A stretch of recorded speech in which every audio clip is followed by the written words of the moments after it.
cutesy. You're miss. Welcome to Continue Mission Radio with Captain James McCormick. By veterans, for veterans. Guest hosts tonight are author Greg Meekin and Miss Val, our military radio gal. Continue Mission starts now. You got me headed to the left, headed to the right, headed back and forth, but baby, it's alright.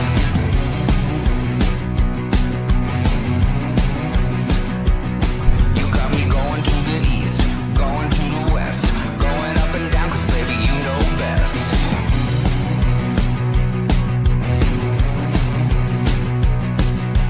All day, all night, running around, I'm never gonna stop because you never settle down.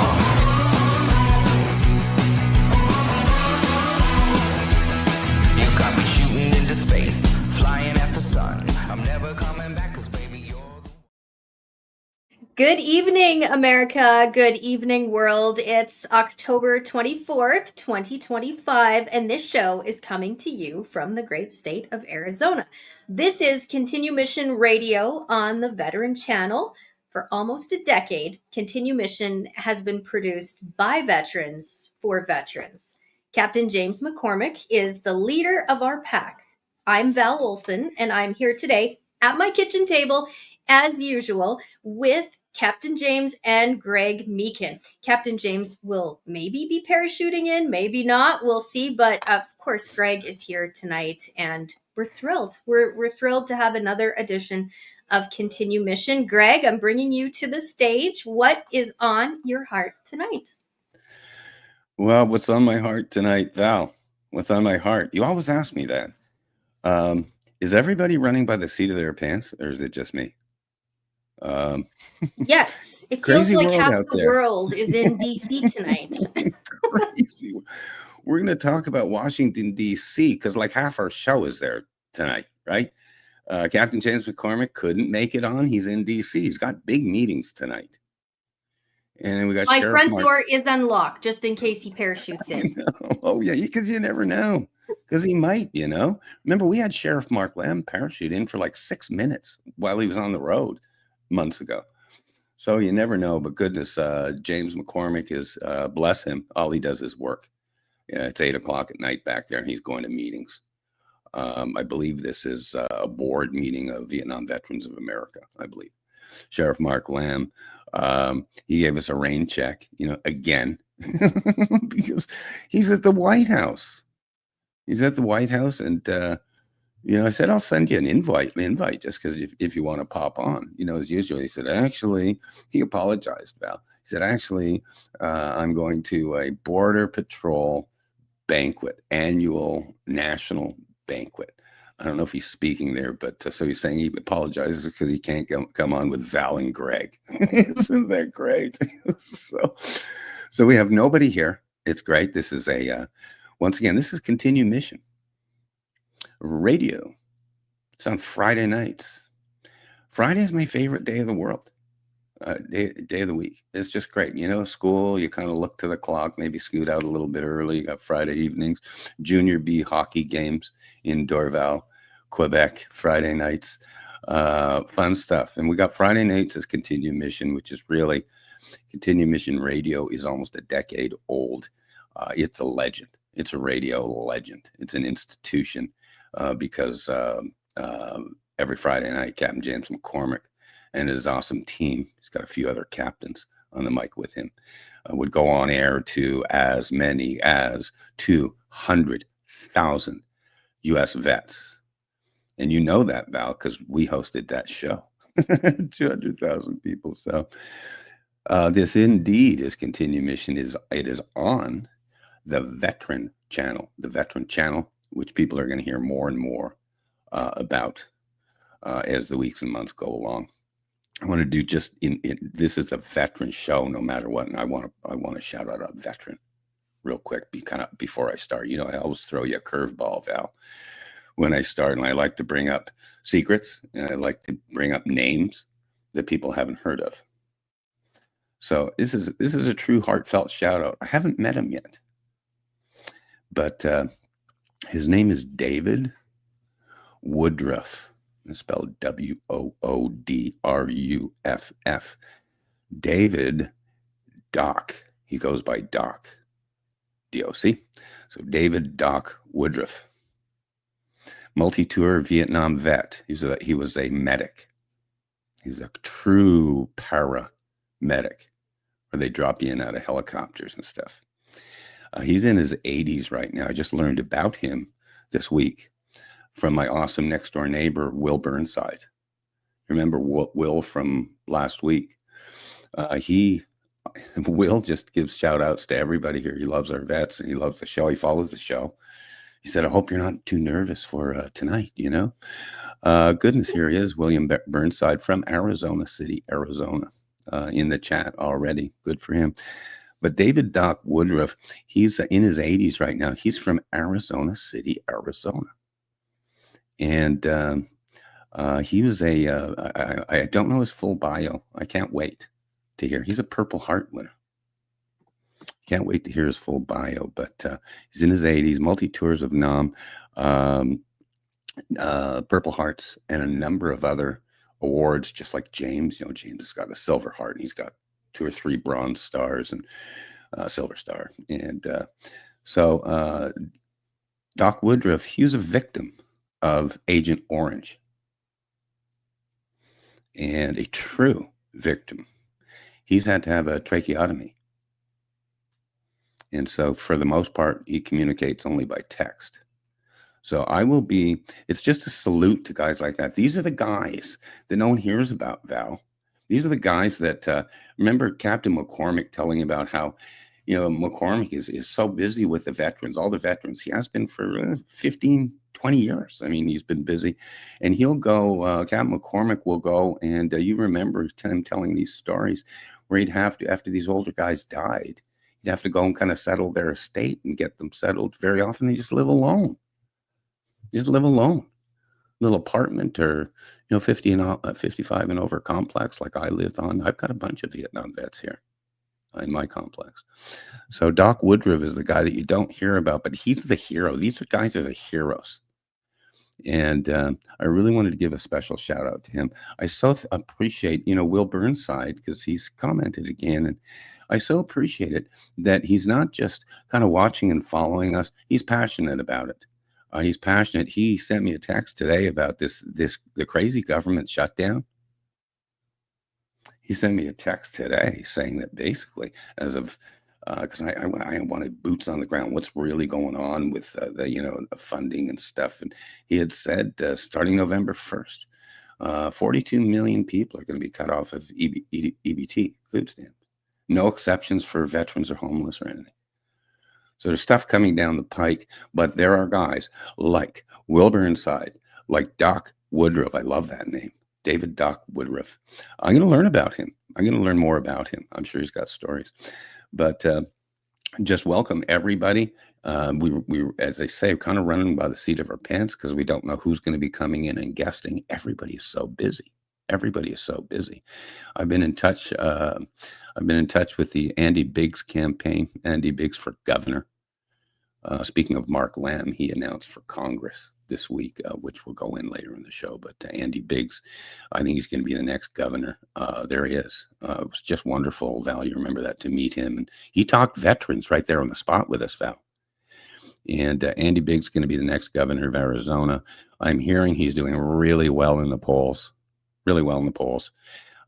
Three-way right now on the Republican side, you know, it's always primary stuff, and Republican side, it's a three-way race, really. It is Andy Biggs, Karen Robeson, and David Schweikert. Schweikert, good guy. Schweikert's a friend of Mike Russell, but right now it's 46%, 24-11, meaning 46 Biggs percent, 24 Robeson, 11 Schweikert. And I'll go to Vegas on this, that most of Schweikert, because Schweikert's a real good guy. He's a libertarian kind of guy. But I bet you most of the Schweikert folks are going to break for Andy Biggs. So prepare for, I'm just saying this, you know me, always my projectifying, but prepare for an Andy Biggs governorship, and it'll be good. It'll be good. Prepare for Mark Lamb to be in Washington, D.C. in Congress, and that'll be good. I put a post on Facebook today. So goes Arizona politics. So goes the world. We're leading the way. There you go. Great photo from a fundraiser last year. Me and Val Olson, of course. There's Janelle Lamb. And the tall guy, with the big old hat, that's Sheriff Mark Lamb. Soon to be Congressman Mark Lamb. Watch out for 2026, everybody. I didn't want to go politics so early, whatever. There's so much to talk about. But watch out for 2026, the midterms. I think it's going to be game-changing. I think it's going to be game-changing. So anyhow, great photo, too. The old Alberta 51 hockey jerseys. Those always go well for our peeps up in Alberta. Val, I've really been hogging the mic, but as I say, just kind of getting the store open, the show going. Whatever. I'll take You're opening the store early. Well, we always have stuff available, stuff for sale. Let me take a minute. I'll steal the microphone just for a second. And what do we have in our store, you ask? Captain James' brand new book is out, Battle Tested Faith. And if you want it in your inbox fast, you can get it on Kindle. You can find it on Amazon. And it's a great book. Greg did the the intro. What do you call that again, Greg? What did you write for him? It's called an intro. He called it a special introduction by Greg Meekan. How cool is that? Yeah, it's pretty awesome. Yeah, so you can purchase that book and you will enjoy it. Make a great Christmas gift too. And also, your book is still available. I checked your website. So anybody wanting a copy of Why I Came to America and What I Think Now, you can get that in your inbox.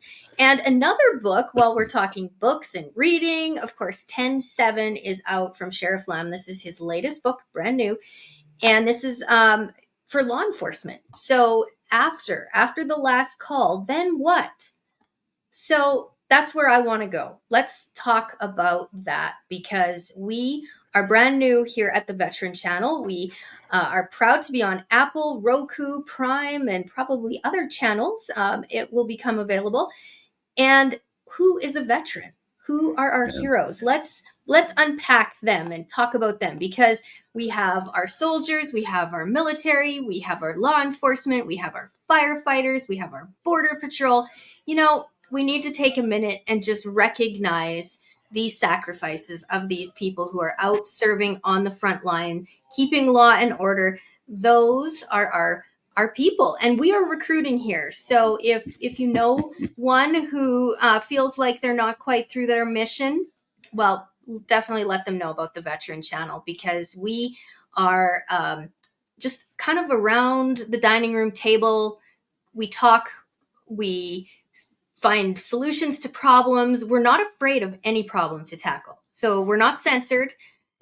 We're not censored. We're not canceled. We're not doxxed. We are here for the long run. And, we're kind of one of those emergency channels you don't really think about until you really are looking for facts. And so Greg has a lot of inside sources. Secrets from the Inside was his first book. You may have it or you may not. I've read it over 9 times. There it is. One the only. Yeah. You're just winging it today, Val. You're like a walking infomercial today. You're just front loading. It's got your plug in the books. That's just awesome, man. I do want to talk about Mark Lamb's brand. It's a brand. 10-7 means last shift, last call. And what do you do after you retire? We've talked about it a lot, and I want to get into it a little bit in a little second, though, in a quick second. I want to talk about the introduction, since you brought it up for James's book, Battle Tested Faith. And I'm going to make an exception here. I'm going to read a little bit of my own writing, which I rarely do. I had so much... Boy, it was such a great experience writing this introduction because there was so much of this guy's life.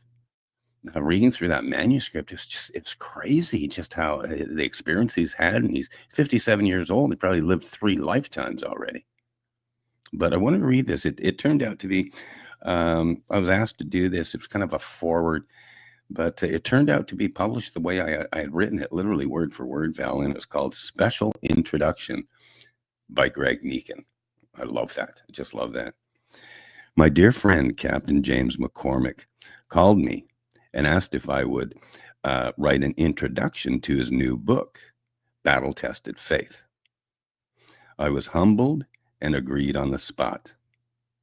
But I didn't realize until after I perused a raw manuscript what the hell I was getting into.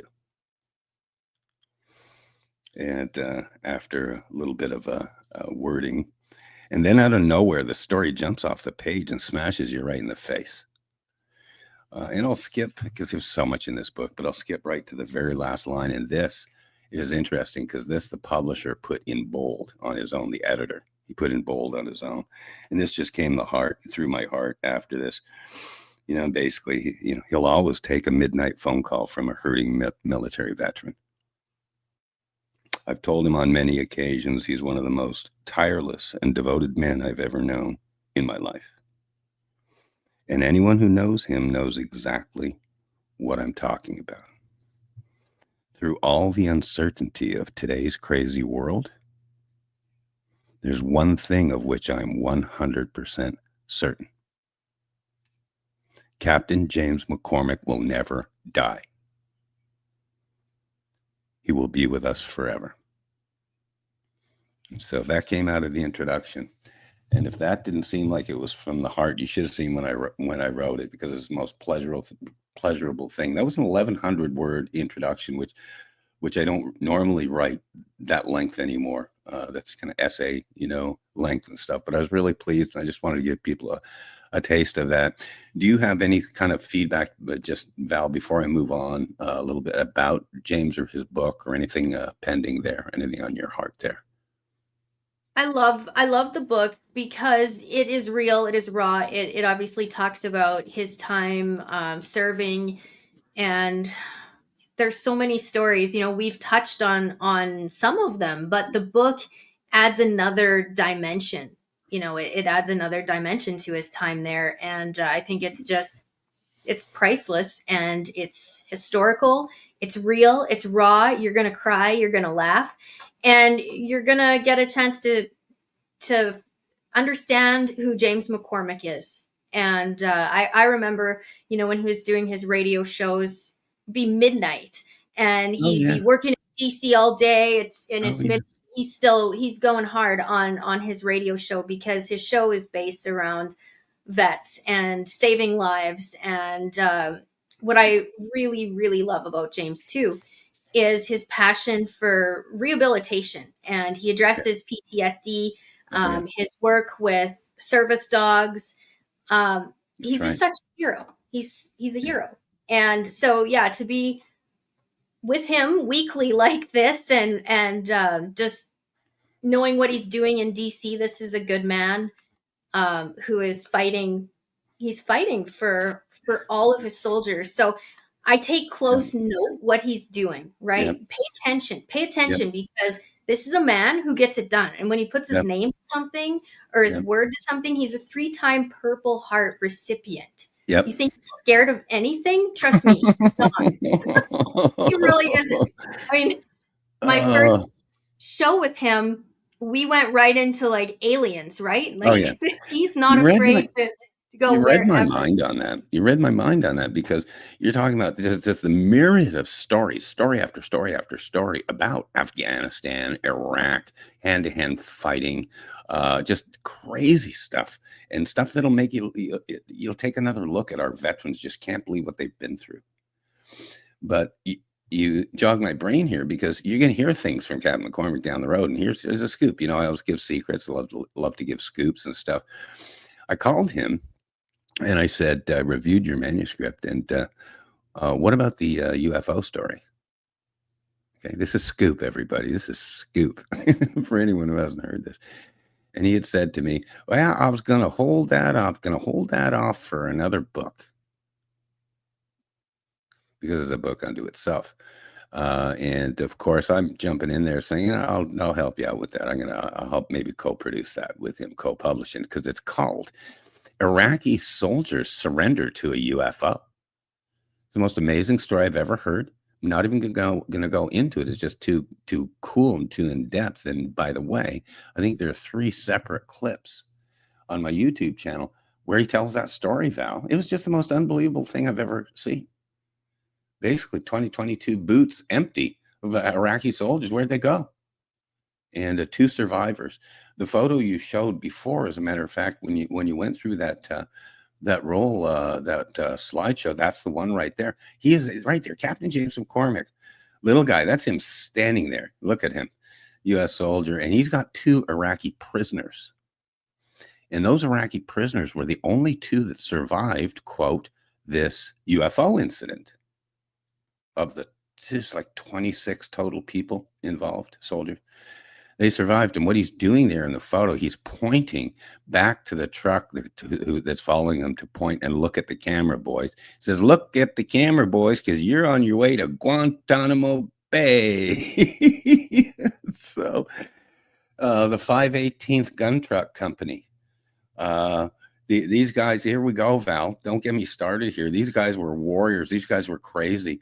They protected convoy. These trucks that you see, they're painted like zebras. It's the only paint they could get a hold of. They armored up, extra armor, extra firepower. They're called the 518th Gun Truck Company. And also, again, I wrote about them in the forward. 518th is all over my YouTube channel. James talks about them a lot. These were the guys, Val, that they've almost brought a new style of warfare. Because what they would do, they were protecting these convoys, and these trucking convoys. These are the ones that had the fuel and the food and the supplies and all that stuff. And the convoys were ambushed all the time until the 518th came about. And this gun truck company was specifically designed to aggressively and violently protect the convoys.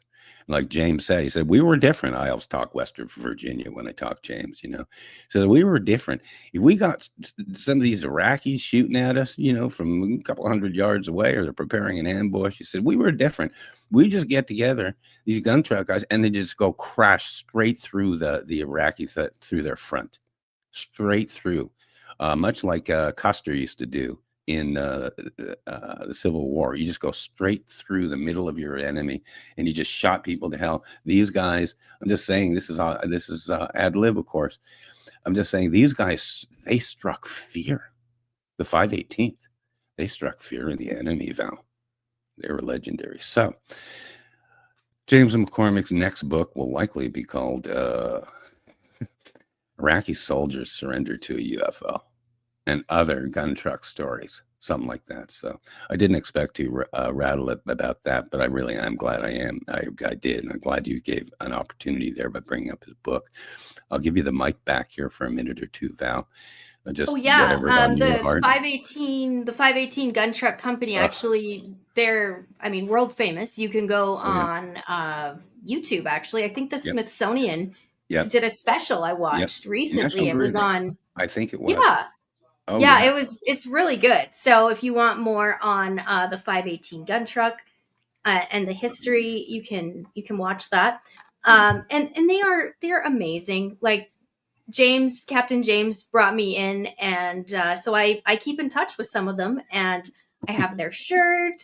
Yeah, and you were kind of an honorary member, weren't you? Because they have a real tight group.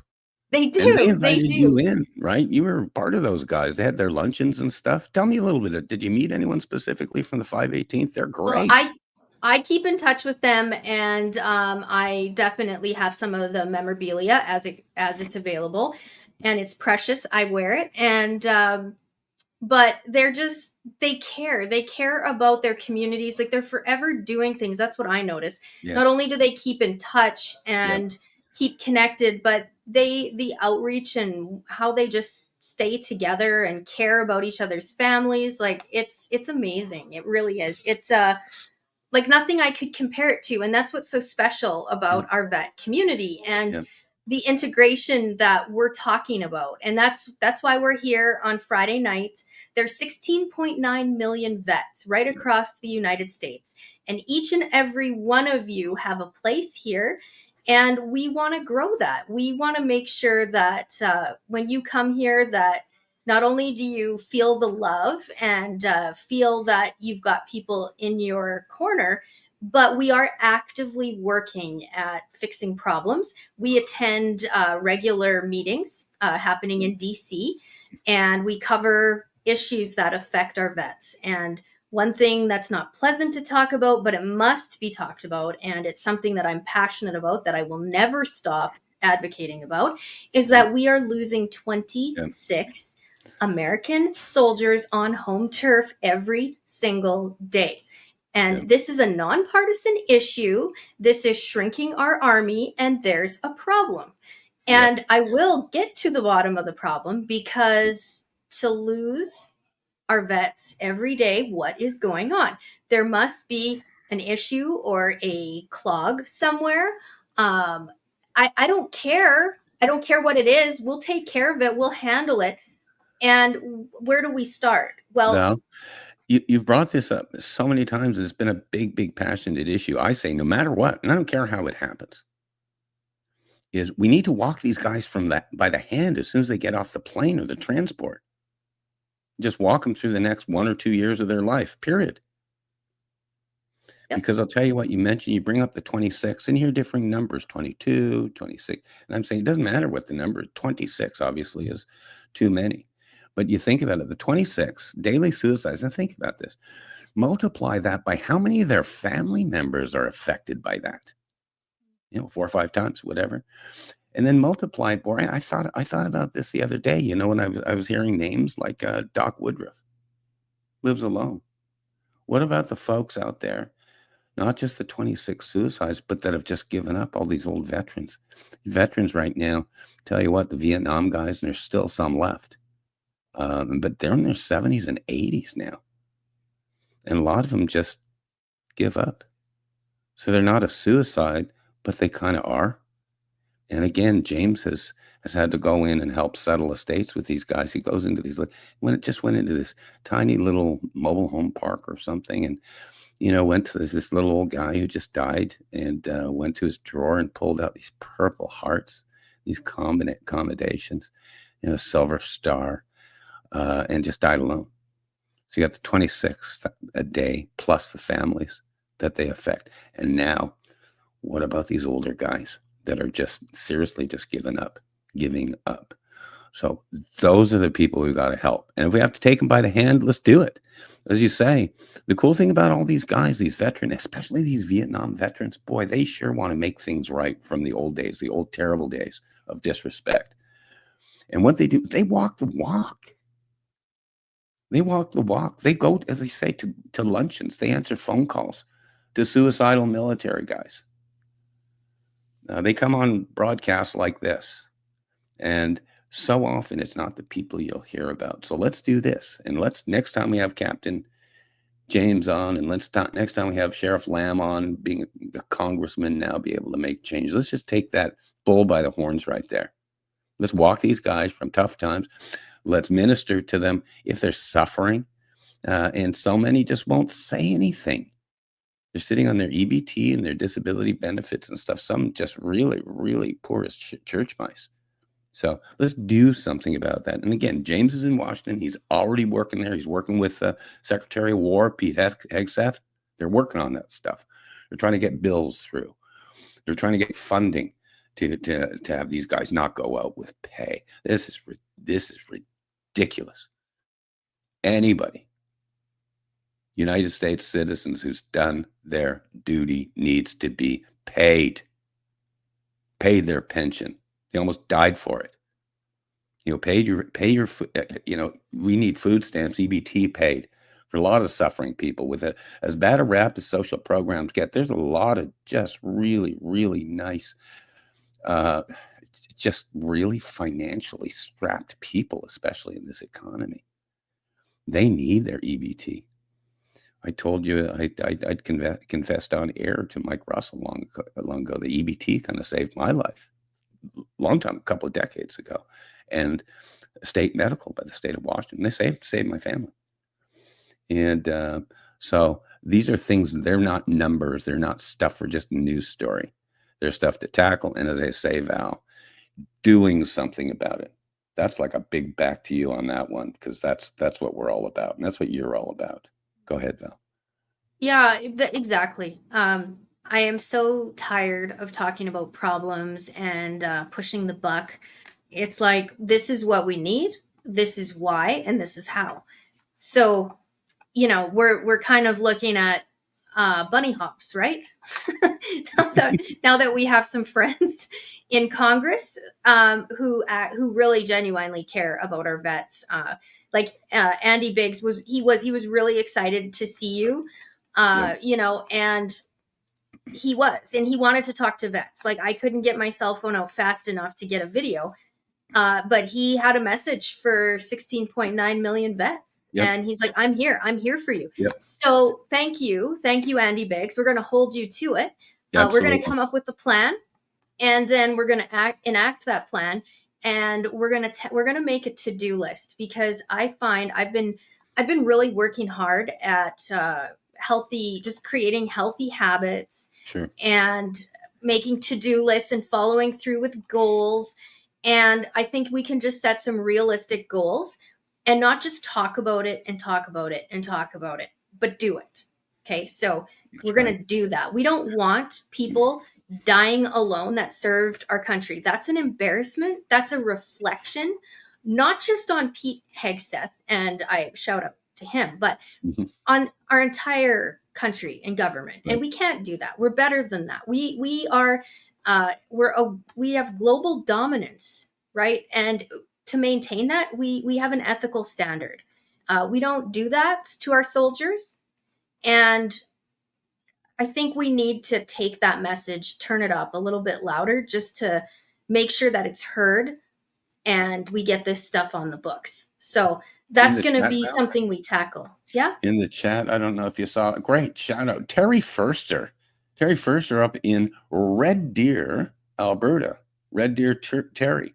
I'll shout him out here. Tell you what, Val, Terry Furster is one of the first donors to the Veteran Channel. Alberta, $50 US.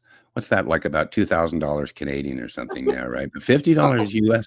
And all he said, it was so cool because it's coming from Alberta, donating to the Veteran Channel. He just said, salutes to Captain James and the veterans of what they're trying to do. They're our heroes. And I'm saying, well, there you go. And Terry tuning in. How cool. He said, Mark Lamb, Terry Furster says, Mark Lamb will be an excellent congressman, trustworthy and lots of integrity. There you go. Terry, thank you very much for you guys. There's a lot of guys up there and gals, Val, that kind of follow us and follow these stories real closely. Sorry, I didn't mean to interrupt. No, go ahead.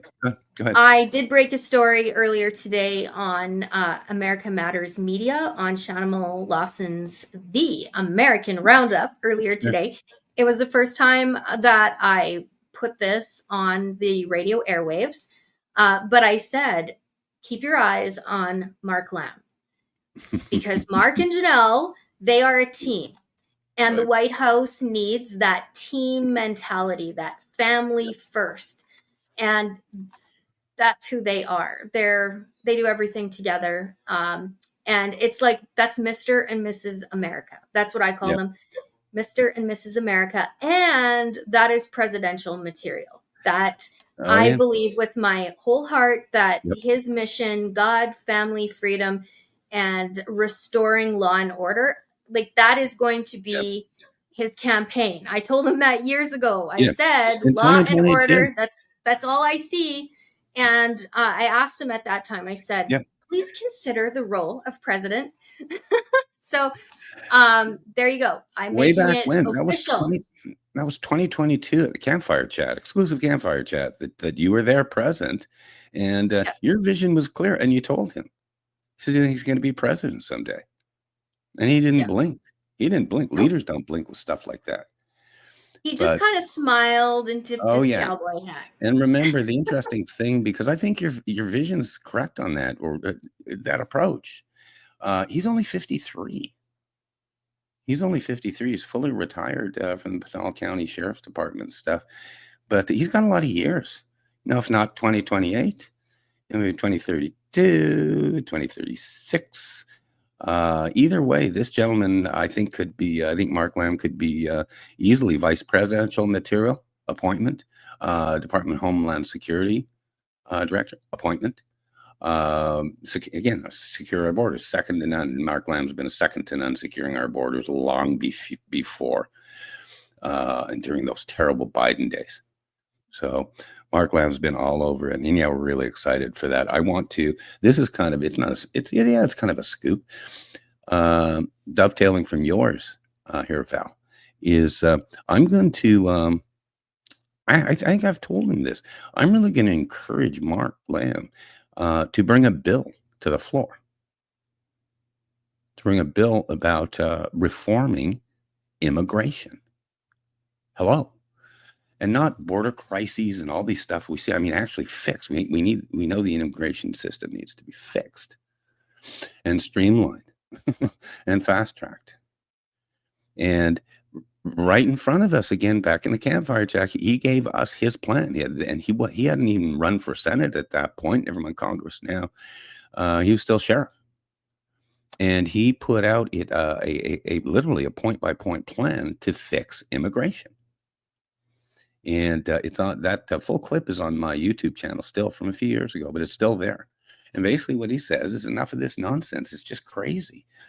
He said, you do basically, call it at the southern border, you do basically a welcome center where everybody who wants, think of it as Ellis Island 2025, where everybody who wants to participate in the American dream and immigrate to the United States checks in voluntarily. Hello. They check in, and here's the key, and this is why it's different, and this is why it's scoop.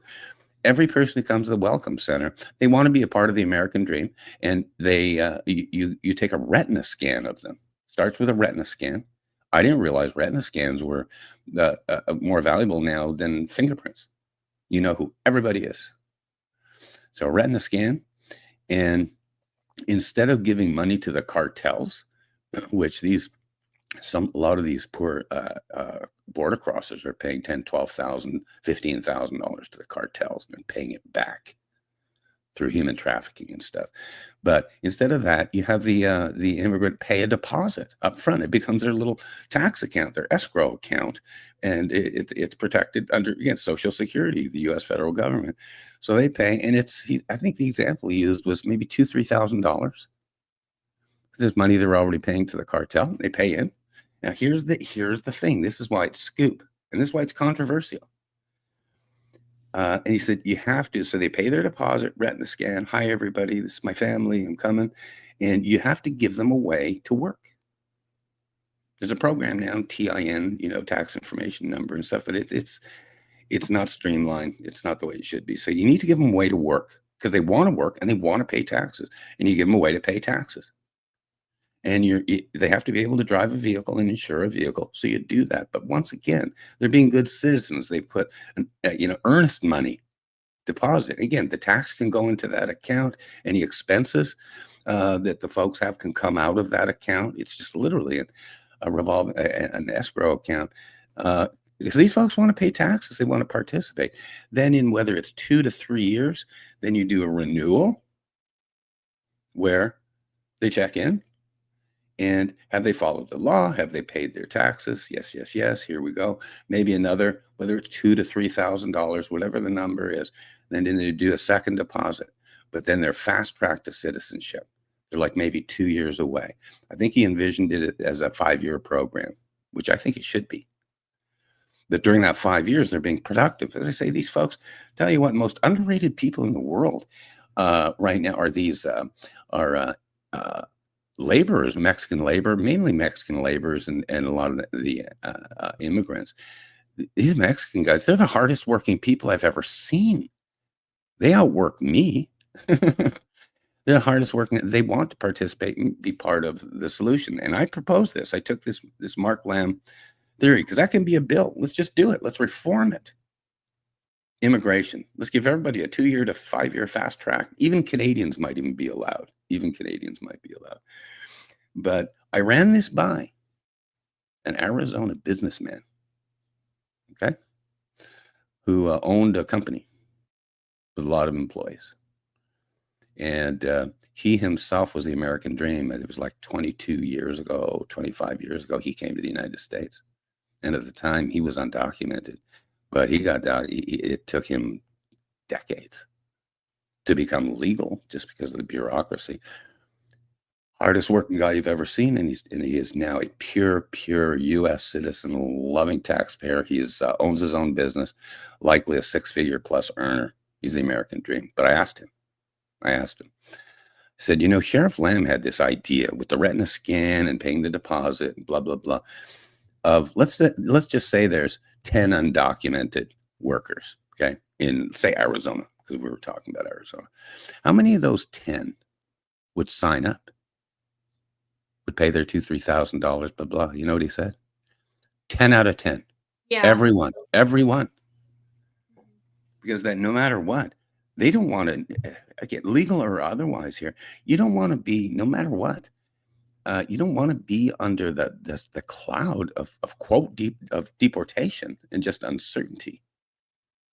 So yes, got to fix the border and those crises, but now got to fix the immigration process, and there's a solution. There's a solution because the people that wouldn't register, wouldn't go to the Welcome Center, arms wide open for these folks, like a million something a year already. But if the people didn't want to, or subverted the system, or hid from the system, that's when you send out the immigration, the ICE guys, the immigration's customs enforcement guys, because those are the guys. If they won't check in and be legal tax-paying citizens, sorry. Yeah, So we'll find there you. go. There's a solution. Boy, that was a long monologue, but Yeah, that was really good. I wanted to get that out there, and that's on my YouTube channel and stuff. I say this because I haven't talked to Mark Lamb about this lately, but I have reminded him of it in the past, that this is a solution. This is a practical solution. Win. Go ahead. Back to you, Val. Well, I think it's a great idea, and you need to have a beginning and an end to a program, and so that would be I will just zip my lips, but just say, beginning and end is a good idea. And we could move over to Pete Hegseth. I mean, I would not want to be an illegal immigrant and try and get away from people like that. I mean, the guy is just on. He's ready. Did you see him up in a fighter jet earlier this week? And he's just doing loops in the air, and he gets down, and he's like not even dizzy. And he's just high-fiving his kids, and it's on. So these ideas, a welcome, welcome to America. Check in, and here's what's required. I mean, who doesn't want to come here with their family and go to work? They don't want, nobody relocates to another country to get involved in illegal activities. Like that's not why you would do it. Your intention is to pursue the American dream. So we don't want to have our own country preventing that, right? So we have to get it together. We have to come up with a plan. Again, a beginning and an end. It's not rocket science. It's just the Welcome Center. Yeah. And you just walk in. There's a side note on Secretary of War Hegseth. Side note. Yeah. Don't let the media loves to stir up stuff. They're little gossip party people, right? Oh, he's building a ballroom. Oh my God, it's World War IV. But Hegseth, don't let the media tell you any differently. The United States Armed Forces love Pete Hegseth, just across the board.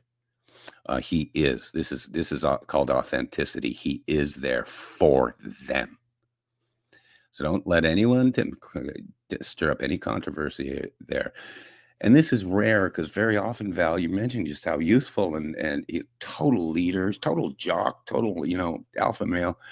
But that's not the way it used to be. We used to get these old crusty, God love him, Donald Rumsfeld. I can't believe I remember that name. These were all the bureaucrat guys, these War Department guys. And they couldn't do 2 pull-ups, if you know what I mean. So, shout out there to the Secretary of War and Pete Hegseth. And back to you, Val. You bring up some. Well, I'm curious. I did bring this up on America Matters Media last week. I was wondering, is that intimidating if you are a big shot bureaucrat and you receive a memo that says like, okay, push-ups, like you, because he did make it very clear, Oh you yeah. have to, this is the requirement.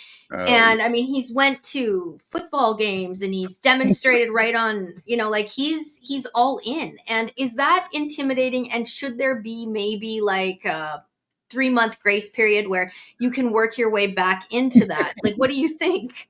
I don't know. I just well, was, first of all, if it's intimidating, so what? yeah. Well, We're here to fight yeah, wars, like Rush Limbaugh said. You're here to fight wars, to to break things and kill people. That's what you do. right. And there's definitely, is it intimidating?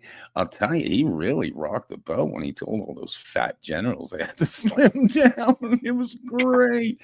And I'm saying, well, hell yeah. Hell yeah. And if it ends up being a tiered system or whatever, it doesn't matter. But it's nothing wrong with just punching everyone in the face now and then. So get off your Yeah. butt. And Your if beard. you don't buy into the culture, it's, you don't buy in. Don't stick Right. around. Sure. Don't try and Sure. take it down, because Sure. you kind of know physically you're not going to be able to go toe Sure. to toe with this guy. So, it's just kind of like, well, there's a new Secretary of War in town, and Yeah. I wouldn't mess with what he's laying down. I mean, he obviously has the support of all of the soldiers, and we need a strong army. Like, this is non-negotiable. Oh, If oh, I look ahead at what's going on around the world, and we want peace, and peace comes with strength, yeah. and we have to be ready, right, at all times. And that's why we're recruiting here always. Where your mission is never done. It's never done. Continue mission. You're going to see Yeah. this is a period of adjustment. Okay. I don't know if it's a quickening. I don't know if it's the earth moving on its axis. I don't know, but it's a time of transition, including this military controversy that you're seeing. Fat generals need to trim down. One issue that I'm going to bring up as well, we brought it up on the air in the past, is selective service. The beauty of the American military is it's all volunteer, and it still will be all volunteer. There's record recruiting, by the way, for ICE, Department of Immigration, record recruiting for Space Force. The U.S. Marines have exceeded their quota already, so young men are ready. They're ready to serve their country. But on that issue, this selective service thing, this was personal to me because I have twin boys who turned 18 years old. And for most parents out there, know that when young American males turn 18, they're required to basically register for a draft if it ever came up. It's called selective service.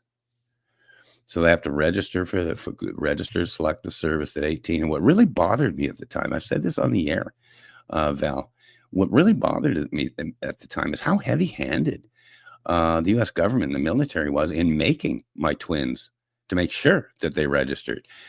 Threatened them with, if you don't register, you'll never qualify for the GI Bill, VA mortgages, any federal benefits.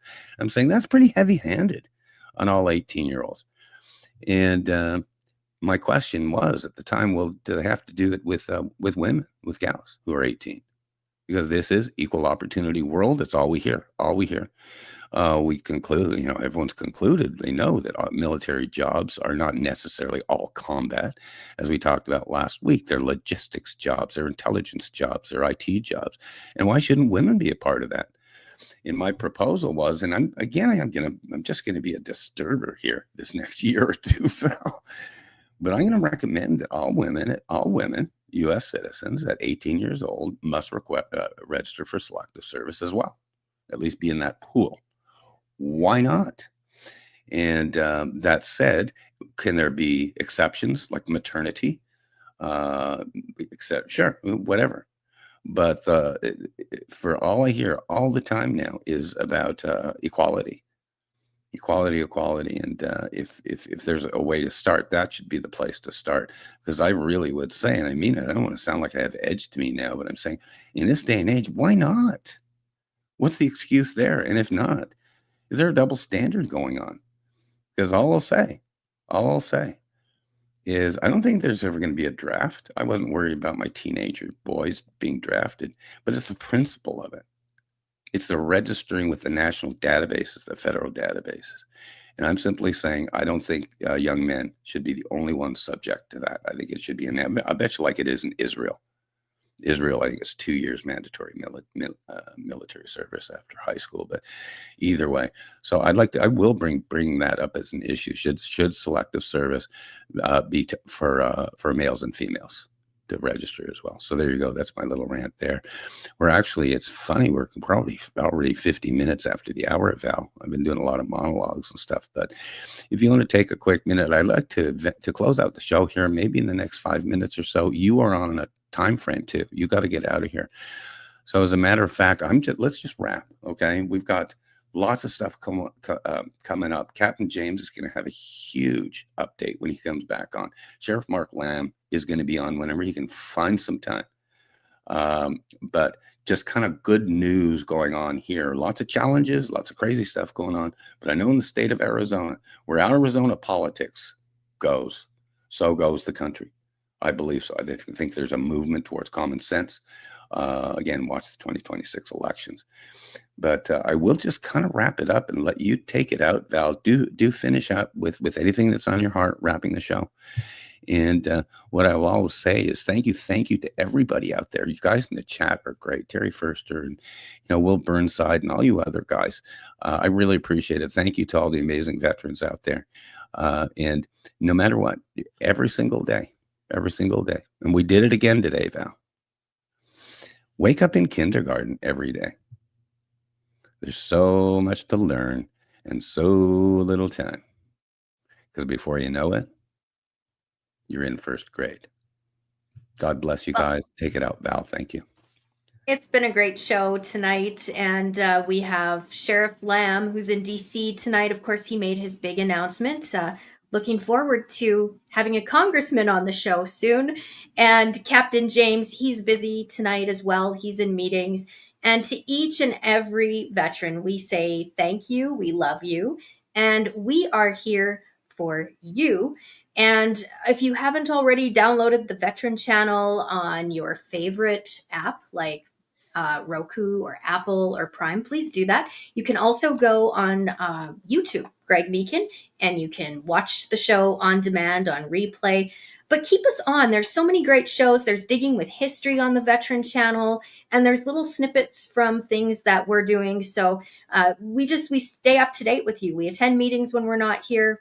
And if there's any issues or anything that you'd like us to know about, you can always reach me. My email, militaryradioval@gmail.com. And to our vets tonight, your mission starts now.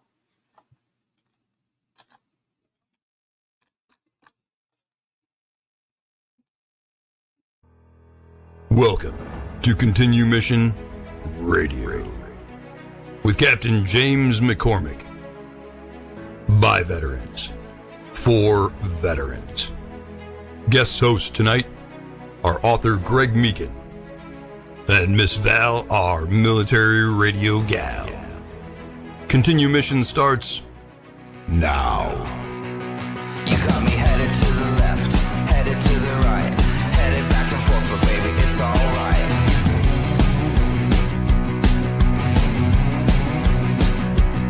You got me going to the east, going to the west, going up and down, cause baby, you know best.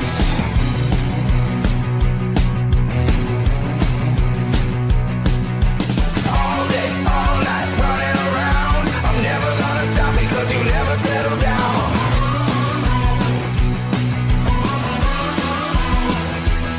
You got me shooting into space, flying at the sun. I'm never coming back, cause baby, you're the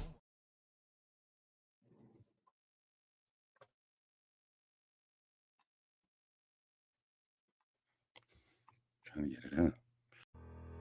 Welcome to Continue Mission Radio with Captain James McCormick. By veterans, for veterans. Guest hosts tonight are author Greg Meekin and Miss Val.